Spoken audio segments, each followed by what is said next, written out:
You're watching DW News Asia. Coming up today, former Prime Minister of Pakistan Imran Khan is on the offensive after the attempt on his life last week. He accuses the current Prime Minister and the military for being behind the attack. They are threatened. They know elections, they cannot compete. And so their motive was to get me out of the way. They tried other ways. They tried to disqualify me.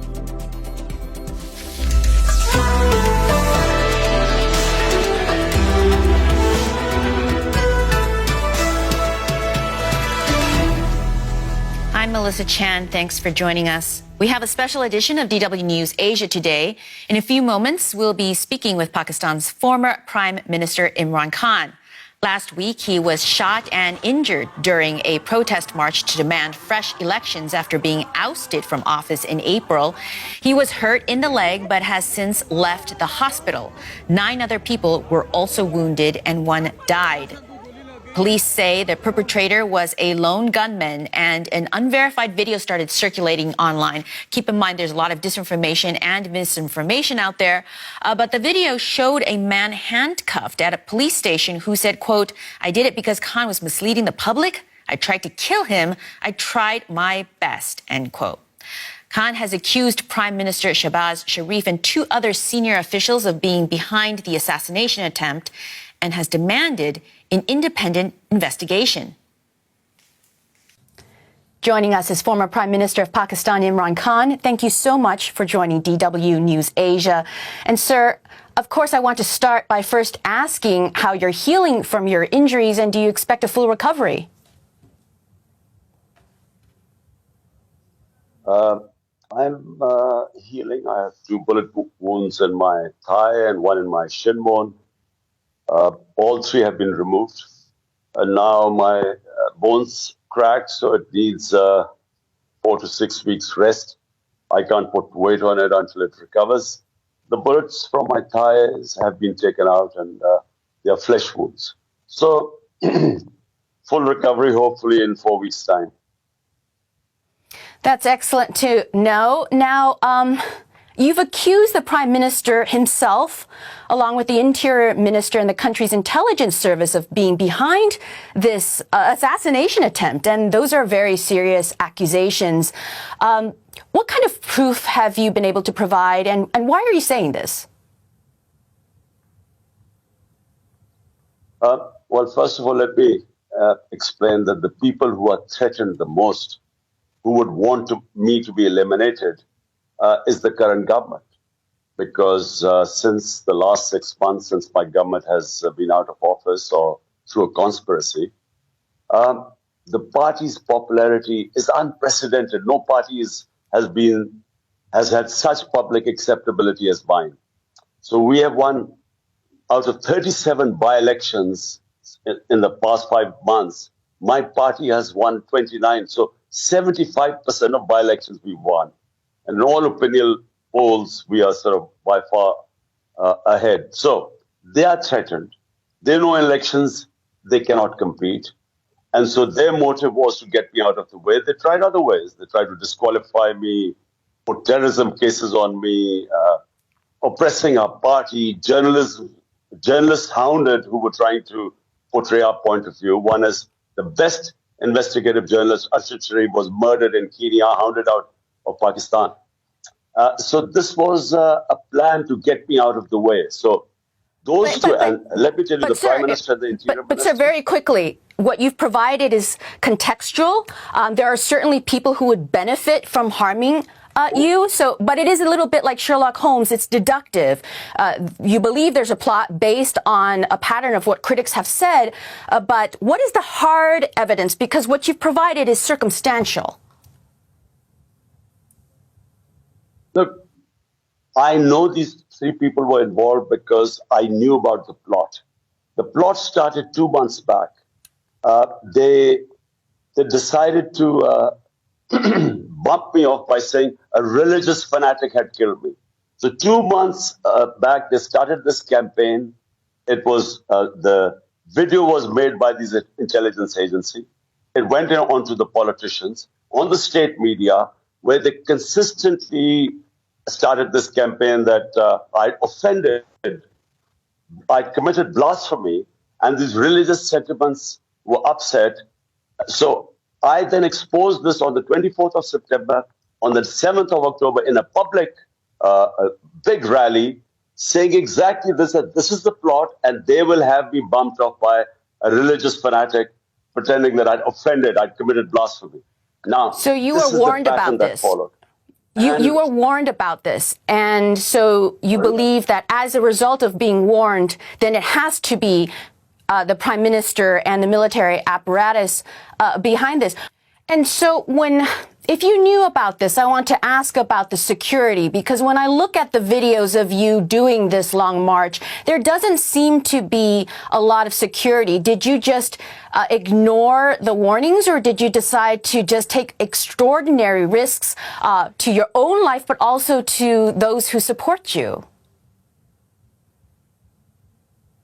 Look, past 6 months, I have been in the public. I've held 60 public rallies, almost a record. And then this March. So there was always going to be risk. So many of the rally, before I was holding a rally, they would say, your life is at threat, there's a terrorist threat. This went on for 6 months.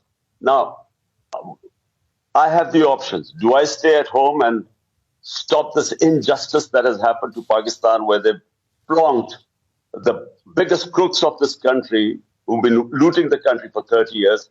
They plonk on us, and we expected to sit quietly like a herd of sheep?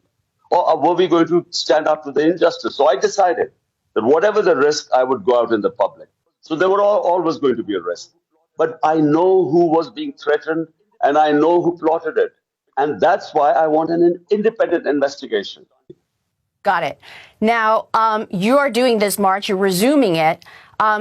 Is part of your goal here to bring down the system? Because if you're as popular as you say, and the by-election certainly suggests that, why don't you wait until the next election? Why are you trying to force this to happen now? Can't you wait until next year? You will still likely be as popular as you say next year, if that's what you believe.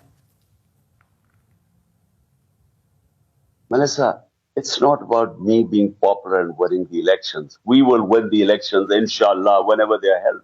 The point is, Pakistan is going down. We are now nearing default. My worry is that by the time these criminals who've been imposed on us, by the time they go, the country might go to a point of no return. What we are seeing is our economy is tanked. All economic indicators have gone down. Exports, economic growth, agricultural growth, everything is heading down. Rupee is falling, our reserves going down. We are heading into a dark tunnel. The only way out of this are free and fair elections. Why? Because when you have free and fair elections, you will have a government for 5 years. That brings in political stability, which doesn't exist right now. And there is no political stability. So time is of essence. Stabilize. Listen, Melissa, economy can only stabilize if you have political stability, because only then the investors come in, only then people have confidence in the system. When no one knows how long this government is going to last, even the government doesn't know, the economy has tanked completely. Mr. Khan, I want to express how your march has looked beyond Pakistan's borders. I'm sitting here in Berlin. You left office following a no-confidence vote, and now you're marching on the Capitol, choosing not to wait for the election. So to some, it doesn't look like a protest. It looks like an attempt to take back power, and that you're using populism to do so. From the outside, there are critics who say that this is reminiscent of the likes of Jair Bolsonaro in Brazil, Donald Trump in the U.S., Rodrigo Duterte in the Philippines, or Bongbong Marcos Jr. now in the Philippines. Would it be fair to include you in that bunch? Okay, well, that's point number one. Marching to the Capitol, what is called a march. There were 3 long marches against me when I was the Prime Minister. We didn't stop them. We didn't think it threatened my democracy, because peaceful public protests are part of democracy, my right. So, firstly, it is within the Constitution. It is when you feel that there is something wrong going on as a Democrat, it is your right to protest like you do in Germany and all over Europe. Secondly, my government was removed, not some constitutional or legal way. They paid $1 million of black money was spent to buy 20 of my members of parliament. It was straightforward, something illegal. I mean, it wasn't an election, it was auction.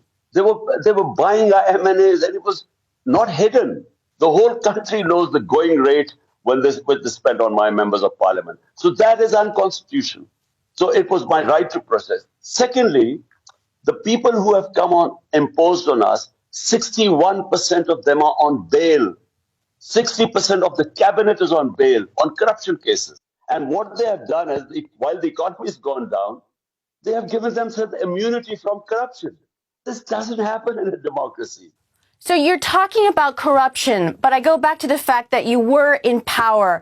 What would you have done differently? If you're talking about so many people who are corrupt, do you have any regrets from your leadership, your prior leadership, in terms of not being able to tamp down corruption the way that you're talking about right now? Well, Melissa, one regret. I came in with a thin majority, a coalition government, weak government. And what I could not do was impose rule of law. Corruption is a symptoms when you do not have rule of law. Rule of law means when you have powerful crooks who are above law, which is what has happened now. These people who've been plundering, these ruling elite, who've been stealing money for 30 years, who have massive corruption cases, have come into the parliament and waved off the corruption cases. So what I could not do is that the Accountability Bureau was not controlled by me, it was controlled by the establishment. And so I did not have the power to bring the big crooks under the rule of law. And I could not hold them accountable. And so you're ineffective. I mean, the reason why developing world is poor is because the ruling elites are above law. And I couldn't succeed in bringing them under the rule of law. Mr. Imran Khan, we've run out of time. Thank you so much for joining us. That's all for today. Be sure to check out our website. That's dw.com/Asia. I'm Melissa Chan. Thanks for watching and goodbye.